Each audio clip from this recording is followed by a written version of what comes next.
In today's Technique Tuesday, I'm going to be looking at Sean Fleming's deadlift technique.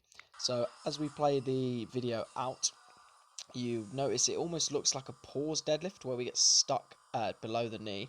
Now I'm not sure whether or not that was the intention or not, but what's interesting is if we look at the way down, so Sean was saying to me he thinks he might have mobility issues, and for me a key sign before we even start is that Sean almost unlocks his knees and then just peels back with the bar on the way down. Now, I'm assuming, and like I said, this is a big assumption, that because that was his body's sort of default to get the bar down, rather than just pushing his hips back, there I would probably suspect there is something going on with Sean's hamstrings. An easy way to assess this would be using the active straight leg raise, as detailed on my Patreon. And what's interesting as we let the video play out, so if I just zip that back a little bit to when the bar's on the floor, is so we can already see that Sean's back angle probably could be a little bit better.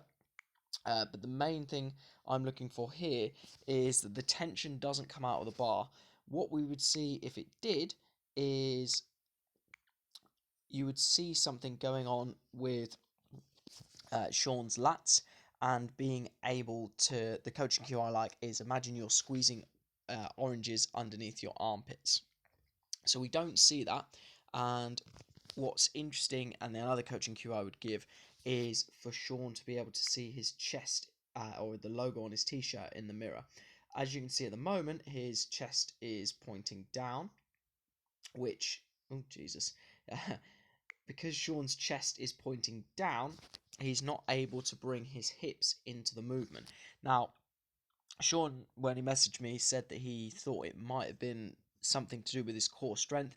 Personally, I think it's more the fact of the starting position. He's almost touching the bar from the get-go. What we want is to have about half an inch gap between our shins and the bar, so that when we bring our hips down and our shins to meet the bar, our chest is up and we have what I like to refer to as a figure four position. So in an ideal world, we would see something like this, but as you can see, Sean's chest is quite low down to the ground, and his hips can't really be used in the movement.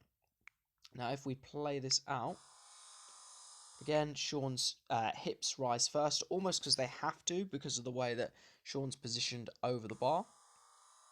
And then we still get that similar sticking point round the knee.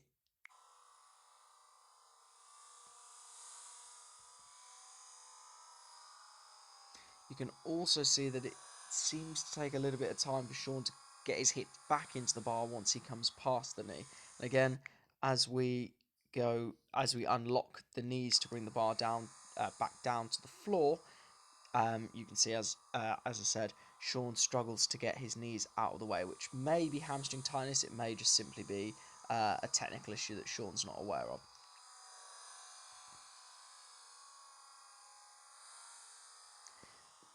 There we go. There's almost like a half-second delay between the hips getting out of the way versus the knees. So what I'd be looking at, and maybe this part of the video will show us a little bit more.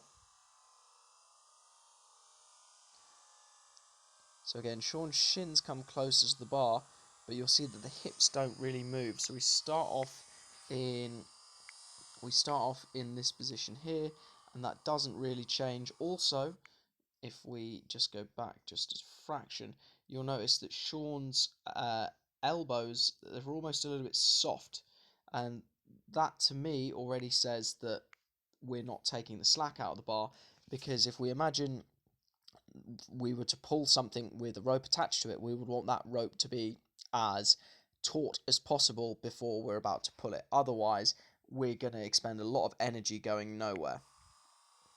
And that's kind of what we see here, in that even here we can see that the bar is now in line with Sean's toes, or it's not even over it. Ideally, we want the bar stacked over midfoot.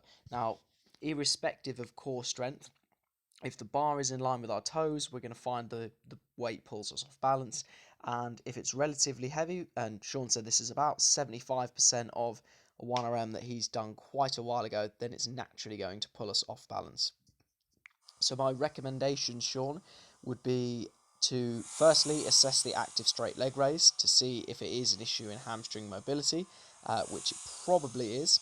Second step would be to practice very strict tempo RDLs, which I'll do another video on, for you.